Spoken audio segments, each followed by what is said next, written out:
दोस्तों इस टाइम पे मार्केट के अंदर इथेरियम को लेके ये न्यूज़ बहुत तेजी से फैल रही है कि इथेरियम भी यहाँ पे डीपैक हो गया और इसका भी लूना की तरह हाल यहाँ पे हो सकता है और बहुत बुरी तरह से क्रैश इसके अंदर आ सकता है।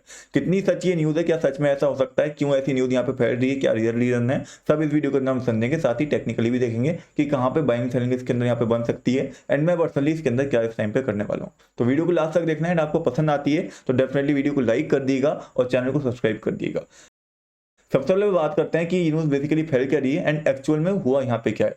तो ये एक आर्टिकल है जो कि यहाँ पे बेसिकली डाला गया है कॉइन गैप के द्वारा, जहाँ इसका लिंक मैं आपको डिस्क्रिप्शन में दे दूंगा। इसको आप पढ़ोगे तो आपको और भी क्लैरिटी मिल जाएगी, बट मैं आपको इसको एक्सप्लेन करता हूँ। यहाँ पे बहुत ही अच्छे से इन्होंने एक्सप्लेन करा है कि बेसिकली एक्चुअल में क्या चीज़ें यहाँ पे हुई हैं। तो दोस्तों इस आर्टिकल को मैं आपको बहुत ही आसान भाषा में समझाऊंगा एंड आपको कोई चीज़ समझ में नहीं आती है तो आप कमेंट्स के अंदर भी मुझसे पूछ सकते हो। तो यहाँ पे हम पहला पॉइंट पढ़ते हैं। पहले पॉइंट के अंदर क्या लिखा है, तो यहाँ पे लिखा है the token which is suppose to be traded at 1:1 peg to Ethereum is currently trading at 1513.14।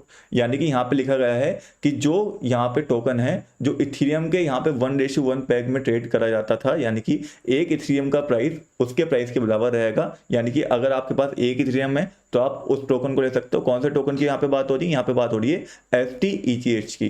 तो उन दोनों का प्राइस मतलब एक सा रहता था। अगर इथेरियम का प्राइस $1000 चल रहा है तो यहाँ पे इथेरियम जो है उसका प्राइस भी $1000 चलना चाहिए अगर पैगिंग यहाँ पे सही है। तो यहाँ पे बेसिकली क्या हुआ, इसका जो प्राइस था, जो यहाँ पे टोकन का प्राइस था STETH का, वो यहाँ पे आ गया लगभग थर्सडे को शाम के टाइम पे यहाँ पे $1113 और 10% यहाँ पे गिर गया 24 घंटों के अंदर। By comparison Ethereum is trading at 1582, जहाँ पे इथेरियम जो है $1582 पे ट्रेड कर रहा था। यानी कि पैगिंग के अंदर इनकी यहाँ पे दिक्कत आ गई।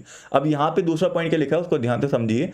STETH has been depegged since late Thursday, जैसे कि मैंने आपको बताया लेट थर्सडे को यहाँ पे हुआ था ये चीज, जिसका रीजन यहाँ पे माना जा रहा है, क्या रीजन माना जा रहा है कि 1.5 बिलियन का डंप यहाँ पे करवाया गया बेसिकली अलेम्डा कैपिटल के द्वारा, जो one of the largest STETH के जो यहाँ पे होल्डर हैं उनके द्वारा। इन्होंने जो जितने भी टोकन इन्होंने बाय कर रखे रहे थे वो सारे यहाँ पे सेल कर दिए। अब इसका इम्पैक्ट कैसे इथेरियम पे पड़ता है उसको हम यहाँ पे थोड़ा समझते हैं। तो STETH का कोई डायरेक्ट लिंक नहीं है इथेरियम के यहाँ पे प्राइस से। It can be redeemed for Ethereum only after much become aseptic date which we are currently unknown। Basically यहाँ पे इथेरियम जो लोग स्टेक करते हैं उनको यहाँ पे STETH मिल रहा है एक तरह से इथेरियम 2.0 के रूप में, एंड वो जो रिडीम होगा वो यहाँ पे एक डेट आएगी जो अभी तक नहीं आई है, अननोन है, उस डेट को रिडीम करा जाएगा। इस पॉइंट को दोस्तों पढ़ने के बाद एंड समझने के बाद आपको एटलीस्ट इतनी चीज तो क्लियर हो गई होगी कि जो लोग यहाँ पे इसको लूना के साथ कंपेयर कर रहे हैं उससे ये बिल्कुल एक डिफरेंट चीज है। लूना की पैकिंग अलग थी, ये चीज यहाँ पे बिल्कुल अलग है। अब यहाँ पे हम नेक्स्ट इंपॉर्टेंट पॉइंट को पढ़ते हैं कि कैसे यहाँ पे एस इथेरियम का जो प्राइस है ST इथेरियम का वो यहाँ पे इंपैक्ट कर सकता है इथेरियम के प्राइस को। तो basically as Ethereum, which is represent Ethereum currently logged on Ethereum 2.0 beacon chain, is usually correlated to borrow more Ethereum on DeFi platform। Basically जो SETH है वो यहाँ पे रिप्रेजेंट, जो इस टाइम पे रिप्रेजेंट कर रहा है यहाँ पे इथेरियम को, वो यहाँ पे लॉक हो रखा है Ethereum 2.0 के रूप में बीकन चेन के ऊपर, जहाँ जिसके बदले में लोग यहाँ पे बोरो कर सकते हैं इथेरियम को DeFi प्लेटफॉर्म के ऊपर। अब होगा क्या, अगर यहाँ पे इसका प्राइस गिरता है तो जितनी भी पोजीशंस हैं जो लोग यहाँ पे बोरो कर रहे हैं इथेरियम को, वो पोजीशंस यहाँ पे लिक्विडेट हो जाएंगी, जिसकी वजह से होल्डर जितने भी थे इथेरियम के वो यहाँ पे फोर्स कर जाएंगे कि ओपन मार्केट में वो सेलिंग करें, जिसकी वजह से एक बिगर क्रैश हमें देखने को मिलेगा ST इथेरियम के अंदर। एंड इस बिगर क्रैश के ऊपर यहाँ पे रिएक्ट करते हुए जब इथेरियम के अंदर पैनिक सेलिंग होगी तो इथेरियम का प्राइस भी वहाँ पे रिएक्ट कर सकता है, उसके अंदर भी यहाँ पे डंप आ सकता है।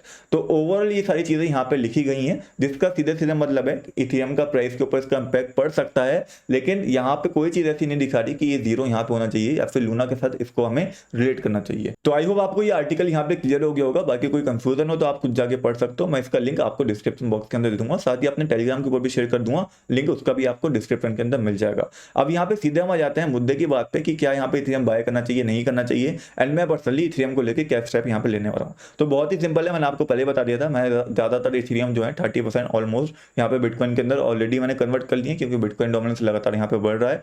साथ ही साथ दूसरा स्टेप मैंने क्या लिया है, मैंने यहाँ पे 2 बाइंग ऑर्डर्स लगा दिए इथेरियम के लिए। बाइंग ऑर्डर्स मेरे कहाँ पे लगे हैं उसको भी आप ध्यान से सुन लो। मेरे 2 बाइंग ऑर्डर्स लगे हैं। पहला बाइंग ऑर्डर है यहाँ पे $1400 पे, दूसरा बाइंग ऑर्डर है यहाँ पे $1300 पे, और मेरा जो स्टॉप लॉस है वो मैंने यहाँ पे रखा है $1270 के आसपास। अब इससे फायदा क्या होगा, यहाँ पे आप ध्यान से समझिएगा इस चीज को। अगर मैं यहाँ पे बाइंग ऑर्डर प्लेस हो जाता है, यानी कि $1400 पे एक मेरी बाइंग हो जाती है, एक $1300 पे बाइंग हो जाती है, एंड इनमें से एक भी ऑर्डर सक्सेसफुल रह जाता है, यानी कि स्टॉप लॉस हिट नहीं होता है, $1270 तक प्राइस नहीं जाता, क्योंकि वहाँ पे यहाँ पे 2 सपोर्ट लेवल है हमारे पास जहाँ से जंप आने की संभावना रहेंगी, तो मुझे यहाँ पे जो रिटर्न मिलेगा वो काफ़ी बड़ा मिल रहा है। यहाँ से आराम से मैं मान के चल रहा हूँ कि $1700 प्राइस जाएगा, जहाँ पे 18-20% का मुझे रिटर्न मिल रहा है। साथ ही अगर मैं रिस्क देखूँ तो 7-8% का यहाँ पे मेरा रिस्क है लगभग। तो रिस्क टू रिवॉर्ड अच्छा है, इसलिए मैंने पर्सनली यहाँ पे ऑर्डर प्लेस कर दिए स्पॉट के अंदर इथेरियम को बाय करने के।